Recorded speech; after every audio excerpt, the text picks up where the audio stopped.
সেই ভোর থেকে বৃষ্টি শুরু হয়েছে, থামার তো কোনো ব্যাপার নয়। আরও অনেকটা বেলা হয়ে গেছে, সেই বৃষ্টি আরও যেন বেড়ে যাচ্ছে। বাজার হাট করে আসার পর হাতে একদমই সময় থাকে না, প্রচুর কাজ থাকে। তো একটা ঝটপট রেসিপি আমি ট্রাই করেছি, তোমাদের সঙ্গে শেয়ার করছি। ভালো লাগলে লিখে জানাবে, তোমরাও ট্রাই করবে। তো গরম গরম ধোঁয়া ওঠা ভাতের সঙ্গে একটা পারফেক্ট রেসিপি।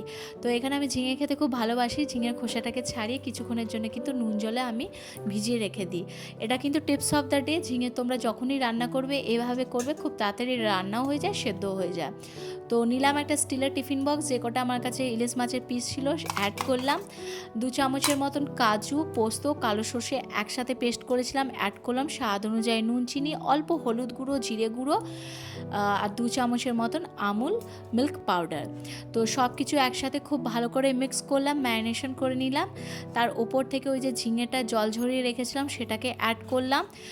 সর্ষে তেল আর চেরা কাঁচা লঙ্কা, অল্প গরম জল দিতে হলো, যেহেতু আমি একটুখানি বেশ গ্রেভি গ্রেভি ব্যাপারটা একটু পাতলা থাকবে, গরম গরম ভাতের সঙ্গে খেতে ভালো লাগবে, সেভাবে আমি ভাপাটা রেডি করি। তো ঢাকনা দিয়ে হাতে একদম টাইম ধরে 5 মিনিটের মতন ভাপিয়ে নিলাম। গরম গরম ধোঁয়াটা ভাতের সঙ্গে একবার হলেও তোমরা এভাবে ট্রাই করে দেখো, যারা ঝিঙে খেতে ভালোবাসো। আর ইলিশ মাছের কথার আলাদা কি বলবো, একটা আলাদাই তো স্বাদ। তো এই বর্ষাতে একটা পারফেক্ট লাঞ্চ। আজকের ঝটপট রেসিপি গরম গরম ধোঁয়া ওঠা ইলিশ মাছ আর তার সঙ্গে ঝিঙে ভাপা গরম গরম ভাতের সঙ্গে জাস্ট জমে যাবে। এই ছিল আজকের লাঞ্চ, ধোঁয়া ওঠা ভাত, ইলিশ মাছের তেল ভাপা রেসিপি। দেখা হবে নেক্সট একটি নতুন রেসিপি নিয়ে।